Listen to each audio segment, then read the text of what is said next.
pessoal, sejam bem-vindos a mais um Hirossi Podcast. Eu, Eduardo Hirossi. Mariana Márcico. Eu, Arnaldo Cordeiro.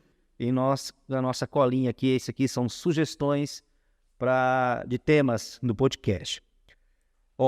Esse tema aqui é um tema bem polêmico, inclusive, né, Mariana? Já nós três aqui vamos participar de uma live aberta que é sobre processo administrativo, a vantagens e desvantagens do processo administrativo. Podemos falar um pouquinho hoje, mas dia 26, quando vai ser, Mariana? Dia 26 de junho, segunda-feira, às 7 horas da noite. Aqui na descrição do vídeo tem o link para inscrição. Nós iremos falar da importância do processo administrativo bem instruído, da análise, né, bem feita do processo administrativo para que tenha uma concessão de forma mais rápida, né, e correta. A primeira pergunta que veio para nós semana passada era o seguinte: compensa entrar com processo administrativo ou judicializar? Porque a pergunta era o seguinte: porque se eu ganho processo administrativo, às vezes eu não recebo. Então, primeiro, se você está pensando em judicializar e ter sucesso em via judicial, você tem que entrar com processo administrativo. E o processo tem que ser bem feito. Instruir da melhor forma, né, Edu? A gente audita bastante processo e a gente percebe que o processo perdeu o processo, né? Não teve êxito na via judicial em razão do próprio processo administrativo. A gente já observou vários casos também em que o juiz manda o advogado à parte a arrumar um processo. Então, assim, você vai perdendo tempo. E teve um caso que, inclusive, eu e o Arnaldo auditamos, que era... A gente foi contratado para saber se compensava judicializar um processo que estava na junta de recurso ou aguardar a decisão da junta de recurso. E a gente constatou, inclusive a Mariana participou, aquele processo que a gente constatou que tinha um erro da própria administração, que a gente arrumou o erro, o processo foi para análise da decisão do CRPS, o CRPS deu favorável, né? E depois a gente foi pôr na balança. Se o processo fosse judicializado, era um processo que o valor era muito alto, tá? Provavelmente era um processo que a gente ia ter êxito via judicial. O problema era o precatório. Então, assim, brincando, ele fez uma mensuração que a gente ganhou mais ou menos uns 6 anos, né? Antecipou uns 6 anos. Por quê? Quando a gente concede um processo administrativo, estamos falando de recurso, né? Desde o começo, a gente sai do precatório. Então, já é uma vantagem. E hoje vocês têm mais propriedade para falar. Fala um pouquinho do precatório, como que está hoje. O precatório é um caso sério, né? Porque ele demora muito tempo, né, Maria? Dependendo do ano que ele é escrito, ele só vai entrar no calendário, no ano orçamentário do ano seguinte. E o processo administrativo, ele é muito mais célere o recebimento, né? Se ele foi escrito até 2 de abril, ele entra no calendário do ano seguinte. Se passar de abril, ele entra no calendário do outro ano ainda. Então, são 2 anos, né? E corre o risco também que o que aconteceu ano passado. Teve precatórios que não foram pagos, né? Que eles usaram o critério lá de idade, e entre outros critérios que eles prorrogavam o pagamento o calendário do ano seguinte, né? E voltando só no assunto sobre judicializar ou não, Edu, o próprio Arnaldo já falou nos outros podcasts aqui, antigamente a gente tinha essa cultura de entrar, né, só entrar, faz o requerimento no INSS, vamos para o judicial, né, Arnaldo? E aí a gente hoje vê a importância de se instruir um processo administrativo da melhor forma para que a gente possa antecipar esse benefício do segurado. São verbas alimentares, muitas pessoas, né, dependem desse valor para sobreviver. Então, é muito importante que se junte toda a documentação, que faça análise bem feita, como o Edu sempre reforça aqui nos previcasts dele, né? De se instruir com toda a documentação correta e fazer a pré-análise antes de se ingressar. A gente fala que fica um processo rico, né? Rico de informações que, caso seja negado na via administrativa, na hora que você vai judicializar, ele está praticamente pronto. Você vai ter só que dar alguns ajustes, porque ele vai estar todo lapidado já. Com certeza. E agora, depois da emenda funcional, né, a 103/2019, principalmente nas cidades onde que era delegado a Justiça Estadual, agora Federal, então agora eles exigem, né?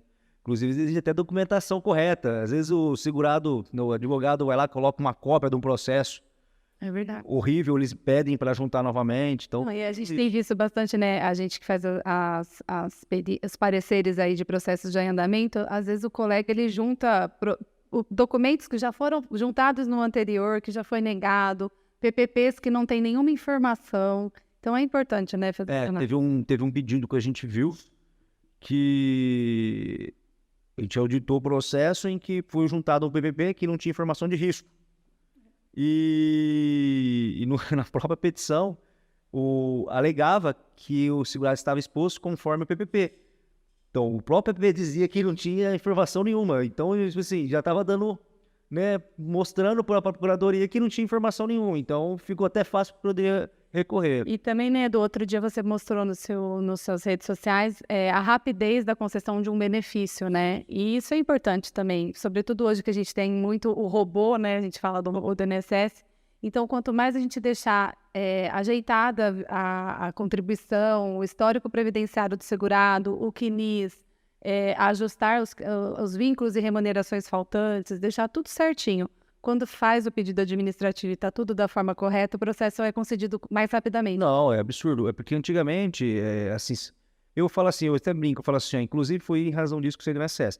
Tem um divisor de águas, né? Antes da emenda constitucional e depois da emenda constitucional. Hoje, para você conceder um benefício no INSS, é muito mais difícil. Antigamente, 35 anos homem, 30 mulher, independente de idade, conseguia. Hoje nós temos um caso que nós analisamos, o seguinte caso. Segurado, ele tem 36 anos de tempo de contribuição, só que ele tem 48 anos de idade, tá? Hoje.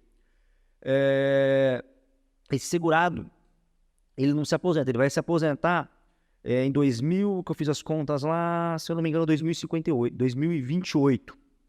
É um benefício que, se fosse anteriormente, era para ser concedido, tá? É mais ou menos isso, tá?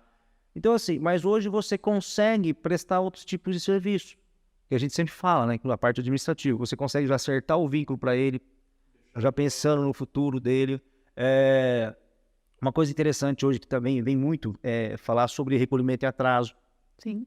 Se pode recolher atraso ou não, aí você consegue fazer um planejamento sabendo para que regra que vai entrar esses recolhimentos em atraso. E também, Mariana, eu vejo também que é muito importante no processo administrativo também, onde você vai detectar essa questão, as formas de recolhimento. Tem pessoas que estão recolhendo com baixa renda, eles não sabem que o baixa renda tem que ter uma validação, não é assim? E é por falta de informação. Ou tá recolhendo com o código errado, ou tá recolhendo com a alíquota errada. Por isso da importância de ter um especialista para fazer toda essa orientação. E eu falo assim, hoje a procura é muito grande, porque as pessoas hoje são mais, assim, vamos dizer assim, tem mais conhecimento. Antigamente a pessoa só sabia que ocorreu um erro no processo dela, um recolhimento, na hora de pedir um benefício no INSS. Hoje não, hoje o segurado, hoje eu percebo, a grande maioria que vem no escritório hoje é em relação ao planejamento. Para saber quando vai se aposentar, se está recolhendo certo. E muitos também, né, revisão, né? Revisão, bastante. Impressionante como a gente vê erros que tem em processos anteriores concedidos e a gente consegue identificar o erro, identificar o documento que faltou, que poderia ter sido juntado e aumentar a renda do segurado. E mais outra coisa também que a gente pegou muito. Tem muito benefício concedido errado por parte da administração. Sim. Então eu sempre falo assim, toma cuidado com revisão. Toma cuidado com revisão. Porque às vezes a revisão não pode ser prejudicial. Então, é o que a gente sempre fala. Antes de fazer qualquer coisa, tem que fazer uma auditagem no processo. Cálculo, fazer uma auditoria bem rigorosa no processo, né? Não, é que tem muito caso que a gente faz junto, que a gente olha e fala assim, olha, isso aqui é interessante, isso aqui... mas, assim, hoje a gente fala que é muito importante e é necessário dominar a parte administrativa. Então, assim, hoje o profissional que lida com seus clientes, ele tem que ter esse conhecimento. Outra coisa, se você não conhece o administrativo, você não tem uma resposta rápida para o seu cliente, tá? E a pessoa que vai no seu escritório, ela quer uma resposta para o dia seguinte. Ela não entende, você tem que analisar, sentar, montar uma tabela aí, às vezes, colocar... E também eu percebo, não sei se você também percebeu, Eduardo, os processos administrativos estão sendo mais céleres, né? Com certeza. Que hoje não tem pouco serviço, atendimento, né, presencial, que são poucos, né? Então, isso fez com que a administração ela alocasse o servidor naquilo que mais precisa, né? O que eu falo assim, que eu acho ainda que tem que melhorar muito é em relação ao auxílio-doença. Foi ontem, eu li uma propaganda dizendo que já estão concedendo automático, né? Já tem uns casos que concedeu Não, automático. mas aí é que tá a importância de se instruir bem feito o Não, se processo. tiver correto os documentos e vai ser automático. Ao contrário, não vai ter exigência. Mas a gente sempre tem que lembrar assim, quando a gente fala de instruir perfeito o processo administrativo, a gente está lembrando a todos que você tem que conhecer da lei administrativa. Senão, Porque eu já vejo, as pessoas perguntam, quando você faz um requerimento, você faz uma petiçãozinha? Eu falo, não faço petição, eu faço um requerimento. Eles estão falando de administração, é um requerimento. E o fundamento... então coloca a lei em jurisprudência, né? Coloca o Pelo TNU, amor de Deus. O servidor não sabe o que é TNU. Então a gente coloca a fundamentação, isso é normativo, as portarias. É bom. Ou seja, você tem que ter discussão normativa no seu lado. Sim. É a Bíblia previdenciarista, né? Então, assim, para você que gostaria de saber mais, né, sobre a importância do processo administrativo no INSS, a importância de se instruir, as normativas, né, quais são as normas internas para se conhecer, para ter esse domínio, não deixa de participar da nossa live no dia 26, às 7 horas. E se inscreve no link aqui. E é bom até falar, deixar aberto o pessoal, colocar até algumas perguntas, se eles querem fazer uma pergunta específica para nós lá, para a gente já trabalhar agora também. Essa ideia é legal. Bem legal. Porque eu acho que é muita informação, né, para pouco tempo. Então, se as pessoas quiserem direcionar para nós... Concordo, porque aí a gente já tira as dúvidas, né, da maioria. Interessante também. Então é isso, pessoal. Até a próxima. Até a próxima. Aguardamos vocês lá na live. Até mais.